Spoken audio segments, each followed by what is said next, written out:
fitting some things together. Badass, you know. I think that, you know, something that's been on my mind. That's all that this is. Anyway. Cool. No, that's awesome. So you didn't. I wanted to listen to that though. You didn't Oh, show me what you word. did.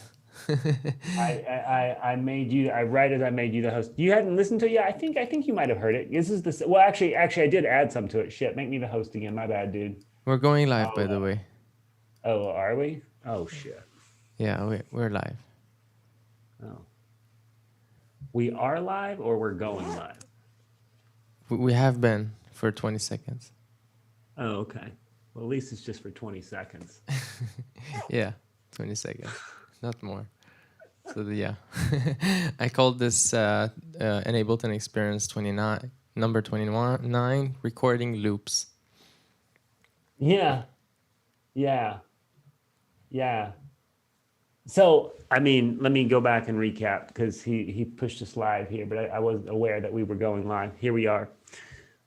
What you see on the screen here in Ableton, which, by the way, I'm still in Ableton Live 10. I haven't updated yet. I need to. I will. I'm excited to do that. I just haven't made the time to do it. It's all good. This is a project I had played for Alex already. However, since the last time he and I spoke, I added a couple of things to it. And the idea is not so much that I look at what I've created here and then I say, oh man, this is a perfect track, or this meets some, I'm not even quite sure what the words are, some threshold of like, this is perfect or this is great. But I was sharing with Alex right before he pushed us live that my real purpose and drive here is just to practice.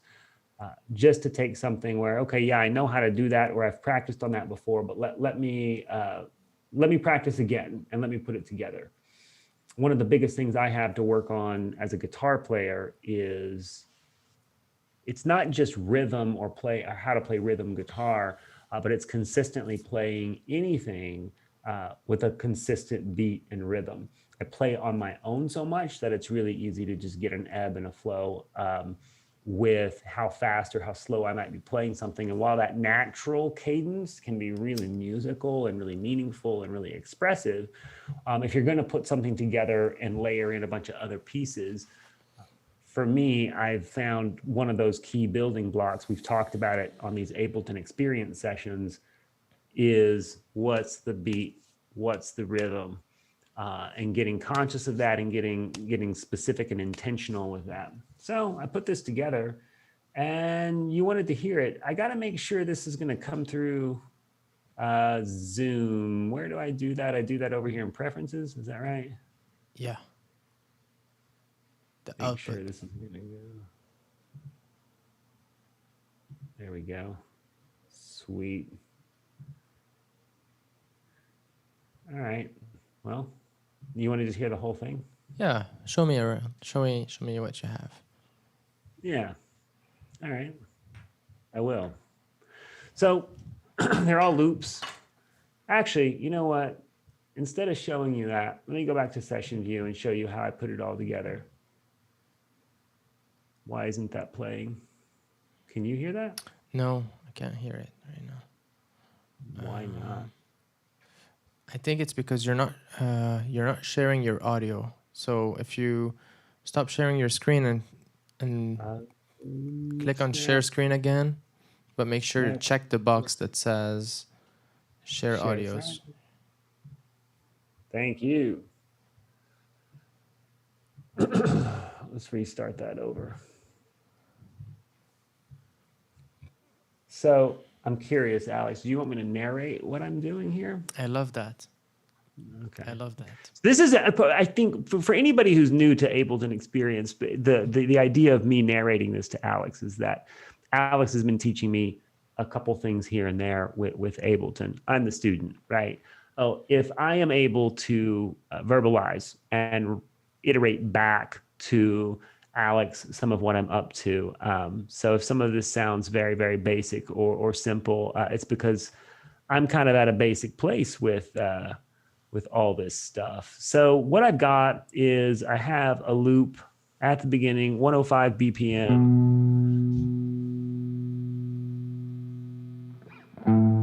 And it's just hitting those notes in time.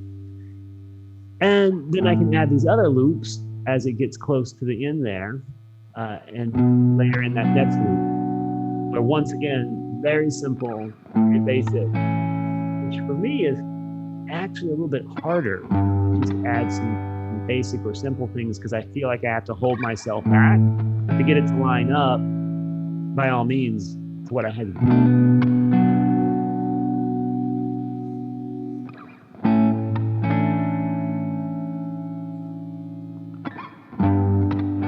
Most of these are just, again, same chords, just a little bit of extra flavor as it's going on.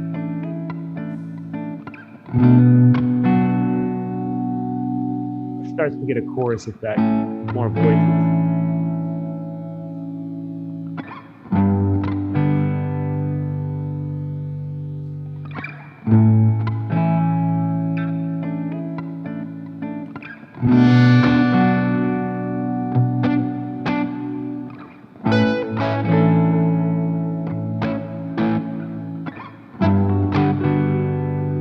Last two are the newest ones I had not yet added.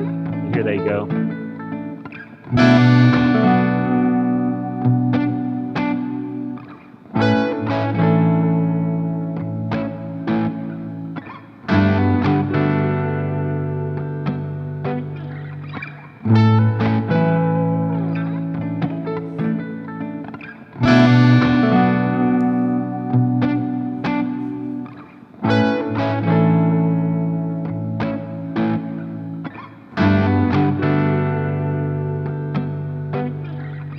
Now we've heard them all together, so start dropping them out.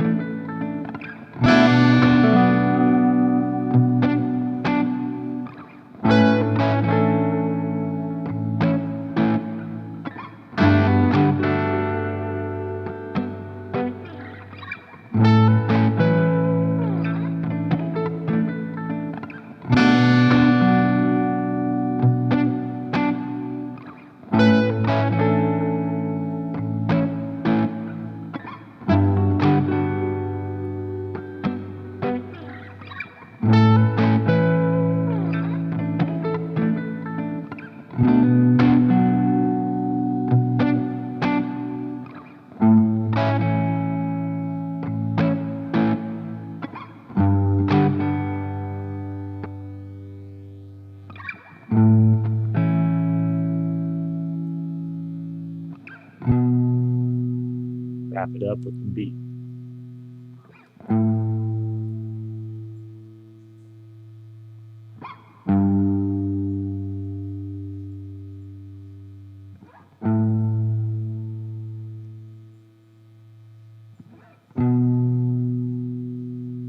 There you go. Awesome. I really dig it. It's really awesome. Great job, Adam. Thank you. The Thank you. every loop is really well done. Well recorded too. I like the gains. The gain staging is very important. Although there was a bit of clipping in the master channel, so maybe you should just lower everything a little bit. And I think audio track number 5 or 4 is a bit too loud relative to the rest. I think you should add some panning for sure. All the layers are amazing. There's a very beautiful harmonic balance between everything. And so panning would be cool to kind of add stereo depth. Yeah. That's one thing we can do. Create some space. But the arrangement you did is pretty cool. Really cool, actually. And it's also performable. I see you were thinking about performing that too once. So that's kind of a concept for a live performance you can do. Yeah. It was on my mind, but so part of what's interesting about that and that comment as well is that I honestly wasn't really approaching it from a live performance standpoint. but I've seen in just watching tutorials, kind of seeing people build the case for why session view can be useful for building a song. And just having watched some of those videos, that's kind of where I was going. But it's funny you bring up the performance stuff. I think you and I talked about some of the artists that I've been watching on YouTube that do live performance with Ableton or with a loop station or what have you. And I'm absolutely fascinated by it. And this is obviously very similar to that, right? Where you're creating your loops. I don't have a push control, but it'd be interesting for me to learn, okay, hey, once you do have a push, how do you line some of this stuff up on your push so that if you're doing a live session, you can just boom, push that button and tap into these different loops or where you are in those different things. And then of course also stacking some of these loops, meaning creating an alternate version of this one that you could turn on or off as well, again using a push. So it was on my mind, and I've been seeing some people post about that. But yeah, it's a fun little project. I was also sharing with Alex right before we hopped on live that I definitely was thinking about this track as a simple musical track that could go behind a microcast. And so to your point about the gain staging and thinking about the building, there certainly was this idea of, hey, I want to build up to something and then I want to climb back down. I think, I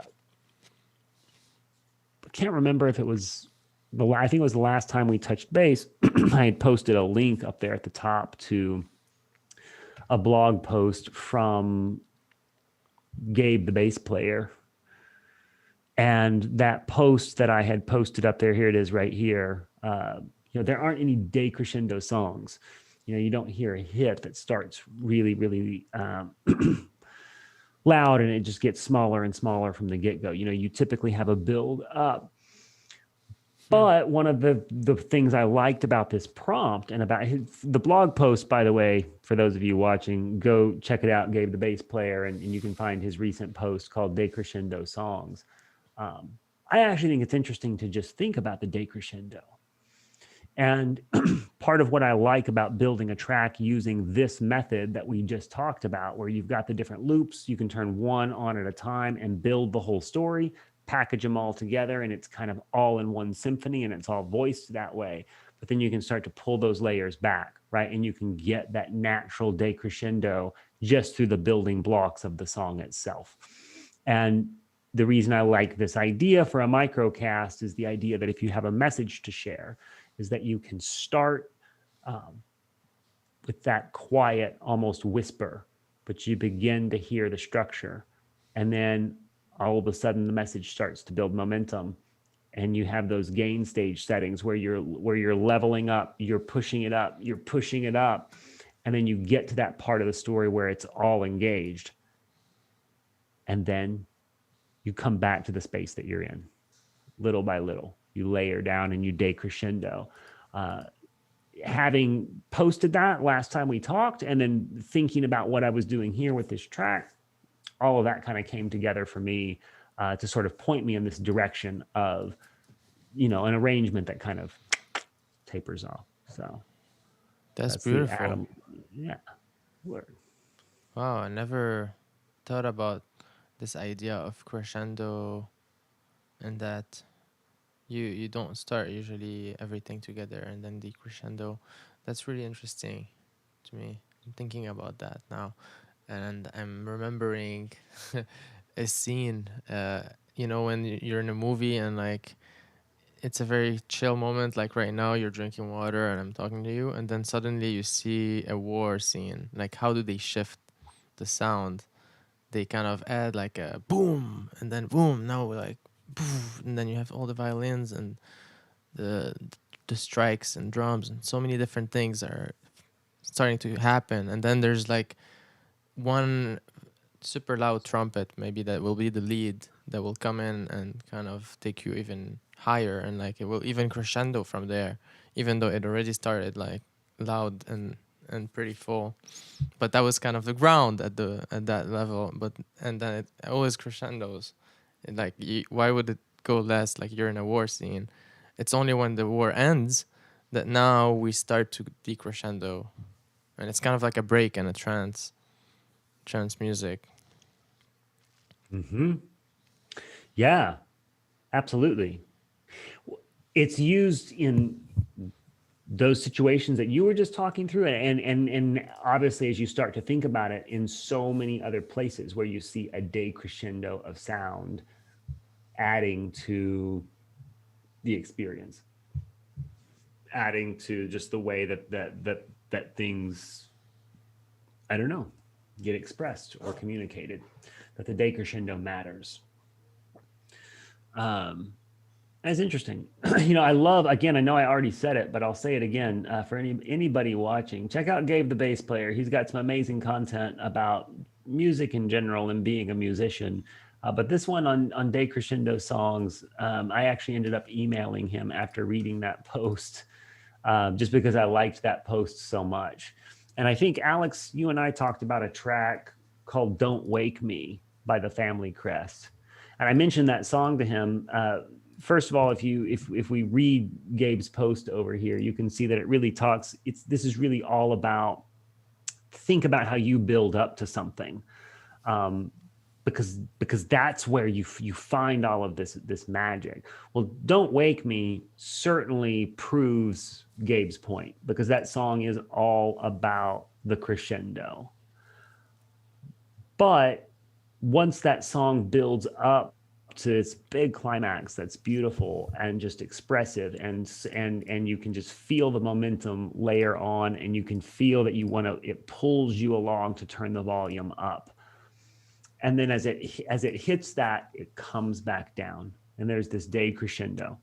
And as it ends, it almost just ends with this rhythmic heartbeat that's just kind of slowed down to the most basic beat of the song. It's a really beautiful decrescendo. And to your very point, having read this, all of a sudden I was like, oh man, all of a sudden I'm paying attention to the decrescendo, which is not talked about nearly enough. So good times. I Nice. suppose a couple of random Adam questions for Alex. For someone sitting in my position, wanting to take a next level with something like this, and to add as I mentioned to you, a microcast, that is easy for me to record an audio, vocal, spoken track, figure out how to layer that in there, treat that with any effects that I want. All of that's easy. But what about adding a rhythm? Or what about reharmonizing it, or adding some melody, or adding some different layers, whether they be probably different instruments, right? To layer some things in. Where would a producer like Alex Boulos take it? How would you approach that? How would I go about adding in drums, given that, we've talked about this before? I'm likely not going to be creating my own drum tracks on the finger pads. I do have the Akai Mini, so I've got the touch pads, but it's not really my style, right? And there's so many other ways to do it. I really need to learn, how do I leverage beat tracks or other loops that are out there where I could add a beat behind it, because I don't really know how to do that very well. So I think there's a lot of ground to cover there. It's kind of an interesting question, right? If you had a track like this, how would you add in the beat, especially thinking about building up and then climbing back down? We also don't have to talk about my track. I'm kind of curious, Alex, what you've been up to, because I know you were working on a number of things, but we hit the go stream live button, and we were kind of already mid-flow about this project conversation that I've been working on this last few days. Yeah, and I think it's a very good idea, because we're getting deep here, and I really like where this is going. So for drums, getting in to a track that is mainly harmonic elements, guitar, playing harmonies and melodies and rhythm,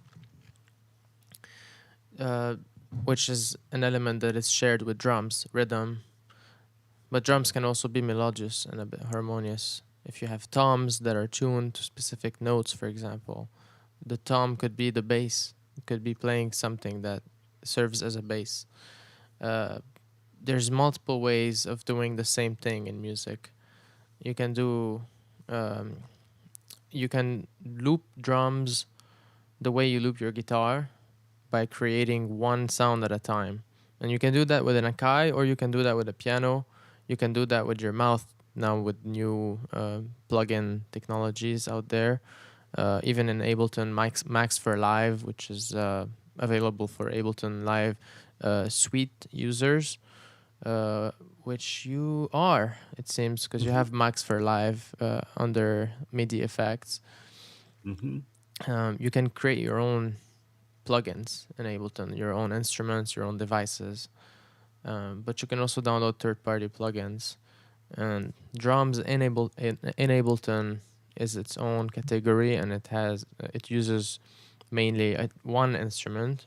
Although there are more than one drum machines instrument built in Ableton, but the main one is called the drum rack, and it's really awesome because it's when you open it, you see you will see like a blank canvas of you just drag that in. Yeah, double click.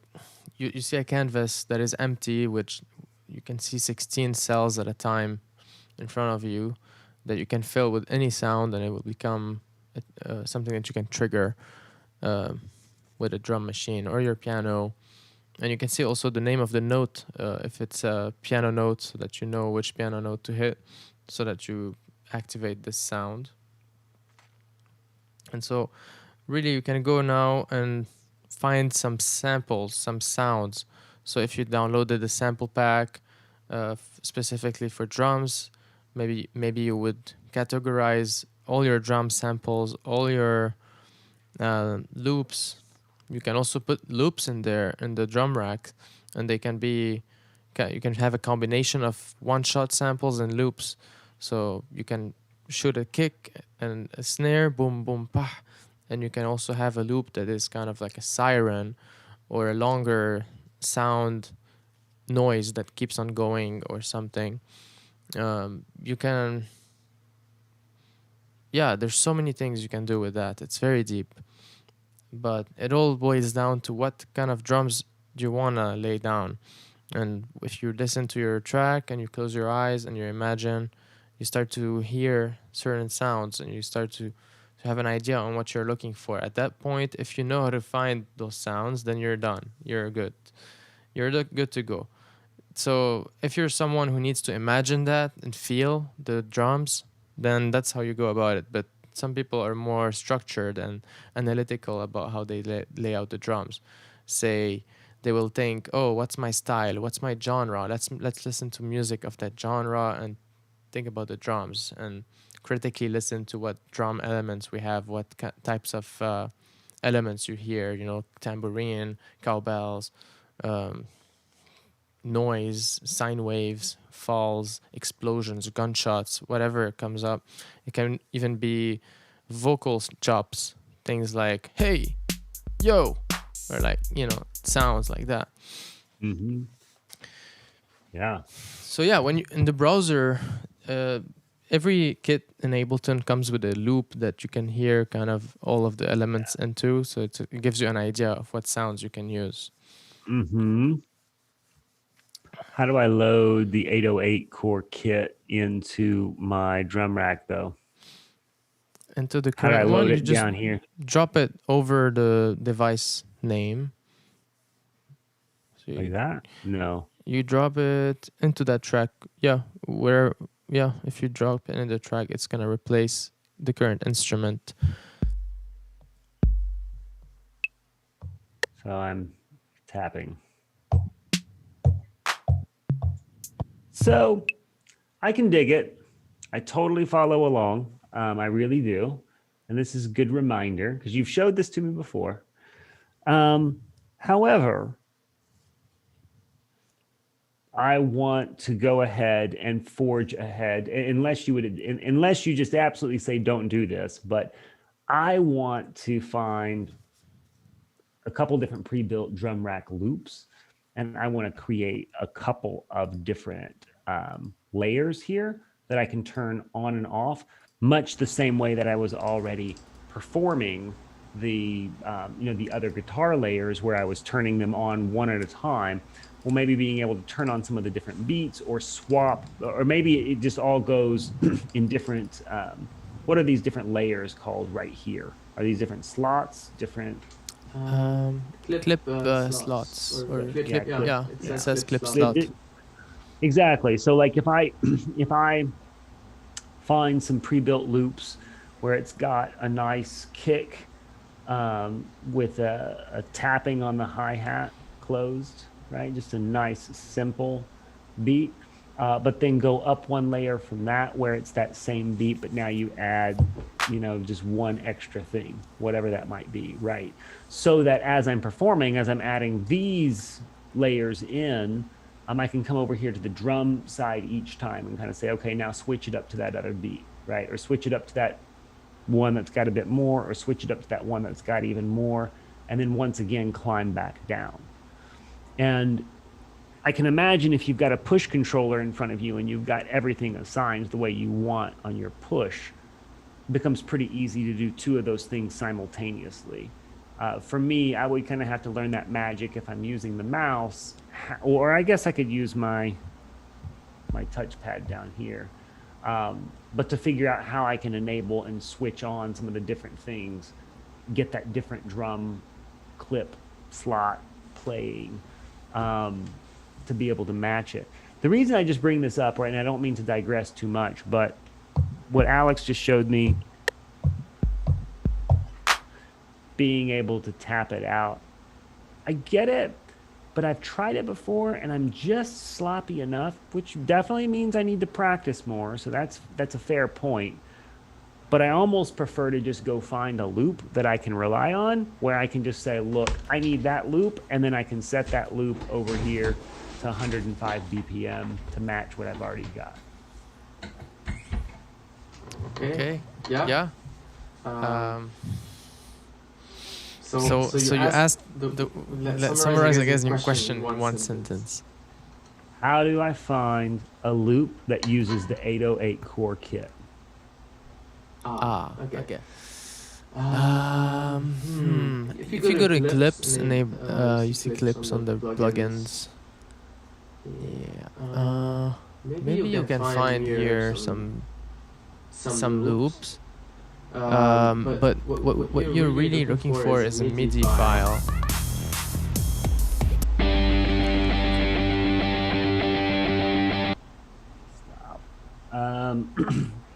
Yeah. And I've got a couple of. So if you like a MIDI clip, if you find a clip that you like and you drop it in a new track, and you take that MIDI from it and you drop it in the 808 core kit track, then you can obtain the MIDI notes. So you can obtain how it was played, and even if it's another instrument, and you can load that into your current instrument, or you can just simply create the loop yourself, which is what you should do, I think, since you want to perform this, right? I don't know, man. I'm not. So here, part of what I don't know that you're actually hearing is my rhythm's pretty rough, really. I mean, again, like if I'm just okay, yeah, got it. But, and I know you can quantize, but even with quantizing, being able to keep track of what are the 4 or 5 different sounds I'm wanting to incorporate in, and when am I kind of tapping and hitting on each one, right? And pulling that in. I've played with it enough to sort of say, hey, this might not be my instrument, in terms of the playing the beats. So for me, being able to come over here and, to your point, find MIDI tracks. I mean, as a matter of fact, I think I had some MIDI tracks that I pulled in. Yeah. Nice. Which one of these do you want to hear? I can change the BPM, obviously. This is MIDI. So which one do you want to hear? Why don't you take the Dance Hall 3, since it's 110 BPM and it's close to the one you have, this session you have. Okay. So, gosh dang it. Come on. Take one of the Dance Halls.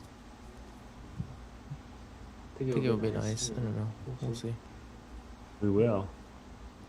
We sure will, my man. Okay. Now I got to add my instrument to this, right? Yeah. Oh, but did I already? I guess I didn't. Well, you have the 808. It's a track left to it. So here, whenever I come over here and I say, oh, I see what you mean. I could have just dropped the MIDI on top of that. Gotcha. My bad. No worries. Oh. How do I delete this motherfucker? You click on the title. Up. Yes. And now you can just hit delete. Nice. All right. So here's our nice little MIDI down here. We got a kick, we got a rim, we got a snare. Let's listen to this. Does it automatically put it at 105? Yep. Okay. Yep. Oh, geez. Okay, stop it. So in that situation, so the thing that happened right now is that the drum you have, it doesn't match the MIDI clip notes. So what you do is you try to understand what each sound or note that was played was meant to be as an instrument. So you can see that the snare was meant to be, I think, hi-hats, and so like if you select only the snare hits, all of them, and then you all of them. Oh, whoops.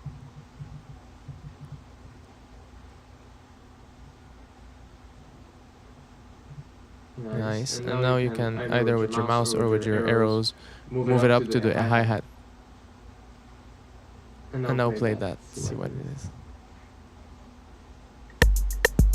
Oh, much better. Although, I don't really need these rim shots. At least not all of them. Yeah, maybe you can replace the rim shot with something else, maybe a clap or a snare, or you can and delete some of the notes of it. I'm thinking for a second.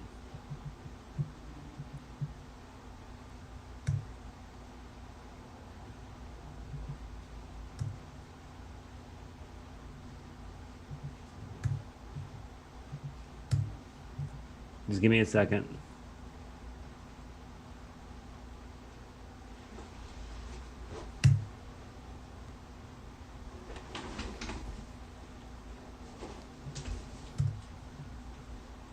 Give me a moment. Let me think about these kicks for a second. Take 5.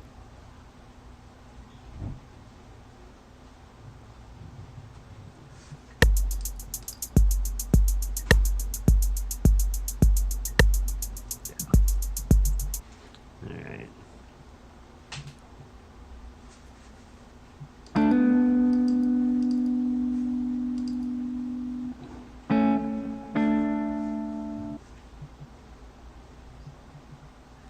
Zoom controls are driving me crazy up there at the top.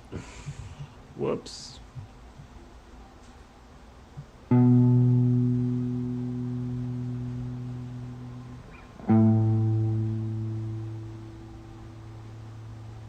Add one more loop and then add the drum and see where that takes us.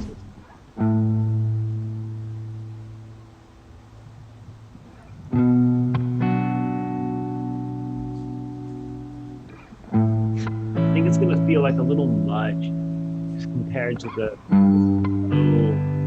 drawn out bass. Yeah. I think it's gonna feel really weird. Let's see.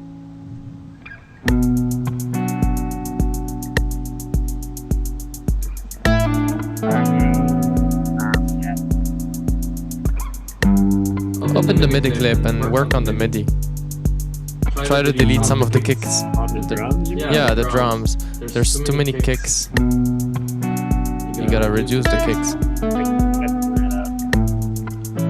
Yeah, there are too many kicks. You can even half the speed of the clip. You can make half length.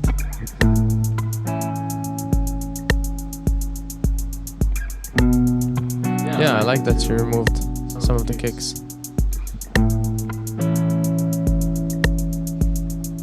I would even remove the fourth kick.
Nice. I like that silence though. Oh, you like it silent? Not this one, no. The one from before. The one before it. Oh, right here? Yeah, get rid of it. Yes. Perfect.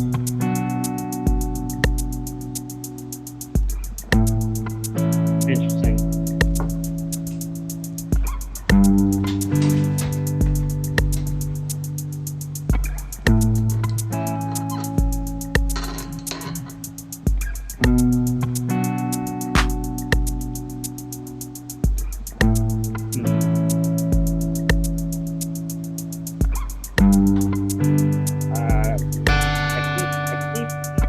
Yeah, that clip was pretty loud. I think it should be a bit Yeah, it was. less. So how do I bring that down? Right here? Yeah, the volume. Yeah, volume bar. Is this the volume? Or is this the volume?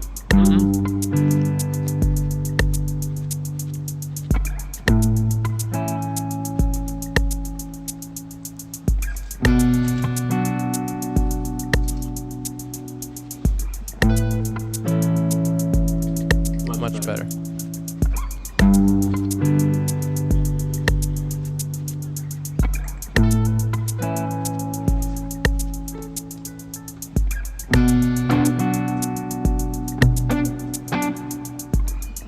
How can I start 3 and 1 at the same time?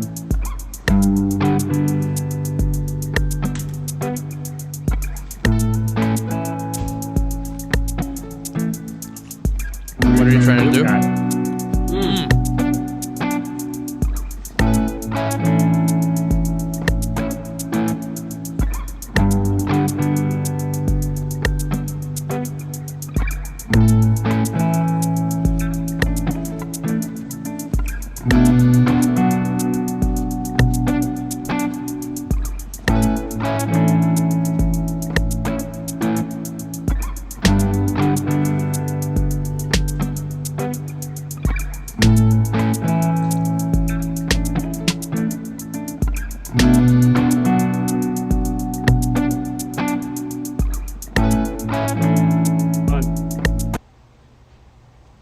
It's awesome. Not bad. Yeah, not bad. And not quite as hard as I thought in terms of just grabbing a kit and trying to build it out. I appreciate the nudge. That's a good reminder that it's not that hard to do. Although, again, I suppose I should give credit where credit is due. I had my starting point, right, of having those MIDI drum patterns. And I got these from a blog post, something linked from Ableton's website. I don't remember where, but there's some common drum patterns that they put out, the MIDI for these common drum patterns. Super helpful. That's awesome. So the thing is, you can, instead of doing that, you could have just simply double clicked on the clip slot and create an empty clip and program a drum beat very quickly. And that's kind of what I suggested to do actually. And then you can duplicate that clip that we have and add, like you said, multiple versions of it. Mm-hmm. Yeah, well, absolutely. To be able to kind of cycle through you wanna as add the scenes. rest of the track builds. You want to add a scene, so you do Command I, and that's how you add a scene. You want to add multiple scenes after, because right now there's no scenes that comes after this. So a scene is contained within the drum track, or do you mean a scene within this larger track? If you say that you're going to do Command I, I gotcha. Sweet. Okay, I'm taking control of your computer. So you see these numbers here? Mm-hmm. So these are the scenes. So I said there's no scene after here. With Command I, or I think it's Insert Scene, you can add the scene. I'm using Command I, and so this gives you extra space to create a structure. And so here, let's say I want to duplicate, I want to create a structure, right? So your structure, I think, looks like this. Yeah, I see.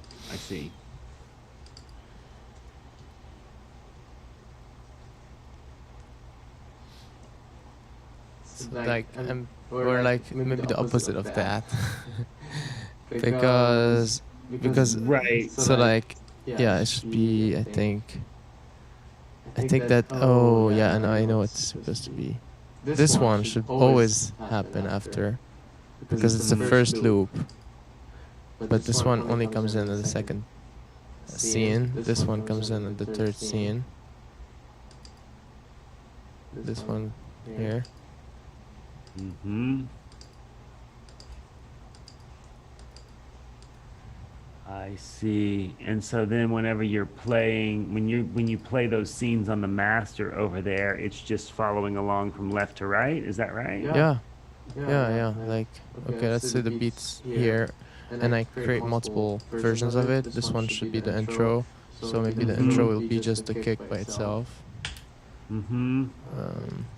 No rhythms. You can even call it kick here.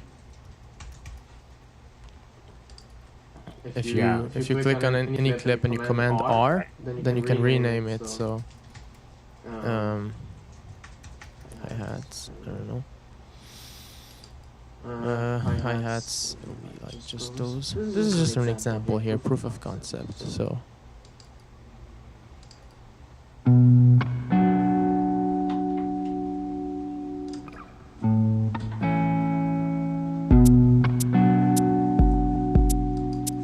oh, do have the shaker here. It's fine.